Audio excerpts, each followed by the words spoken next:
UiPath is the leader in robot process automation, and the company is actually beating Microsoft in terms of its offering. In this video, I'm going through the company's operating metrics, financials, and in the end, I'll decide if I'm buying the UiPath stock at this massive 75% discount from its all-time highs. Let's get straight into it. Let's start with a short company overview. UiPath offers an automation platform designed to transform the way humans work. It uses computer vision and artificial intelligence to emulate human behavior and execute specific manual, repetitive business processes. UiPath creates the ability to firstly discover automation opportunities and then to build, manage, and run automation across an organization. The software can be used in industries like insurance, banking and finance, telecommunication, and even for government organizations. For instance, here's an example of how UiPath can help someone working in a customer service role. As you can observe, from all the manual tasks, most of them are automated and the time spent on them declines significantly, in this case from around 30 minutes to only 3 minutes. Additionally, all the humans are gonna get laid off and the robots are probably gonna take over the world. Attention everyone, run for your lives! Robots have taken over the world!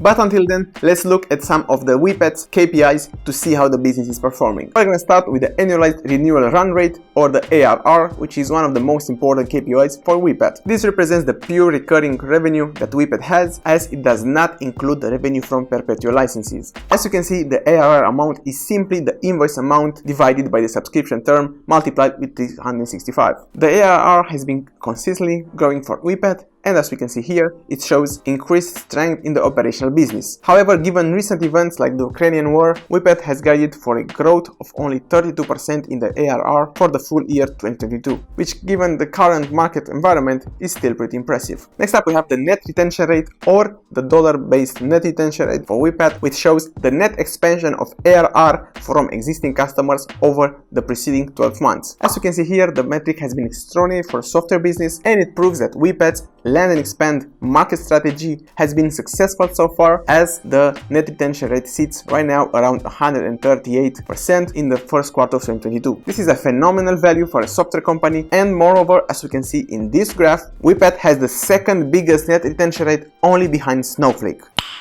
Nice. Although this is impressive, the fact that UiPath expects a significant impact from the Ukrainian war and from the foreign exchange rate, I expect the net retention rate for UiPath to slightly decrease in the subsequent periods. In terms of customers, UiPath grew nicely, especially for customers with more than 100,000 in annual recurring revenue, which represents around 80% of UiPath's revenue. At the end of 2021, UiPath had more than 10,000 customers, out of which 1,500 had more than $100,000 in annualized revenue. Another crucial metric for software companies is the RPO, or the remaining performance obligation. It consists of amounts that have not yet been recognized as revenue for the company, and it has two components. On one hand, we have the deferred revenue, which is the billed annual revenue, and on the other hand, we have the backlog, which is future performance obligation that hasn't been invoiced yet. As you can see in this formula, the RPO is the total of them two. Besides the billed annual revenue that we can see on the balance sheet on the liability side, we also see the backlog, which is a non-cancelable future performance obligation that the company already has signed with its customers. As a result, the RPO is a very good indicator for future demand for UiPath services. Unfortunately for UiPath, the RPO slightly decreased on a quarter-over-quarter basis for the first time ever because of a decrease in unearned revenue. This confirms that demand for UiPath services is slowing down, and we might see the trend continue for a while. RPO is definitely one of the metrics that I'm going to be following closely in the subsequent periods to see if the company can get some of its momentum back. Another crucial metric is the customer acquisition cost. It shows how well the company is using its sales and marketing team by showcasing how much is spent on sales and marketing for every $1 added in the ARR. It's crucial to analyze sales and marketing efficiency in order to see if the growth is sustainable. The company improved its customer acquisition cost significantly in 2021 on a year-over-year basis, which decreased from around $2.1 in 2020 to around $1.1 in 2021. This is an encouraging sign, as the company managed to navigate well through the pandemic and acquire new ARR at a lower cost. Next up, on the back of the customer acquisition cost, we have the payback period, and as you can see here, it shows how many months it takes on average for a customer to produce enough gross profit to pay back for its customer acquisition cost. It incorporates the sales and marketing spending from the previous year, the net new ARR gained in the current year, as well as the gross margin of the company. Since the payback period looks at sales and marketing spending in the previous year, and UiPath increased its sales and marketing spending in 2021 with around 83%, this increase will be seen in the payback period in the numbers for 2022. In order to get a better picture about the current sales and marketing spending, let's look at UiPath's results on a quarter-on-quarter basis. The payback period based on new ARR has already increased significantly in the last 2 quarters for 2022. During 2020 and 2021, the company did a fantastic job in terms of acquiring new ARR at a low cost, but unfortunately 2022 didn't sustain it as it hit a new all-time high with around 49 months needed for the payback period. Next up, we're going to be looking at the Rule of 40, which unfortunately isn't a great metric for the company either. Rule of 40 is a metric used for software companies that incorporates revenue growth and operational margin or free cash flow margin. As long as the total between those two is bigger than 40%, the company is executing well. In order to remove the quarterly seasonality, I'm going to be using the full 2020 revenue growth as well as the operating margin and the free cash flow margin from the last 12 months. 2022 revenue growth is around 22%, while the operating margin is minus 40% and the free cash flow margin is minus 11%. So the best Rule of 40 for the company is around 11%. Unfortunately, since 11% is not even close to 40%, I would say that puts UiPath in the subpar category.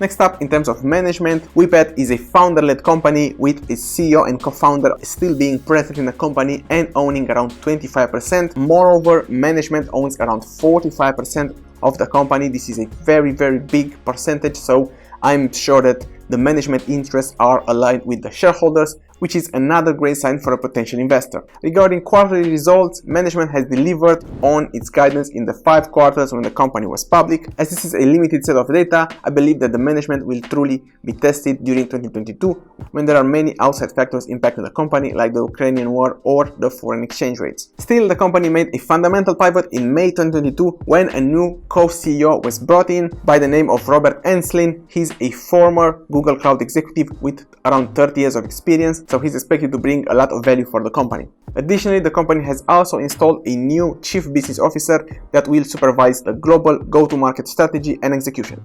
Next up, we have a small industry overview. The robotic process automation market size was valued around 1.9 billion in 2021 and it is expected to grow at a compounded annual rate of around 38% between 2020 and 2030.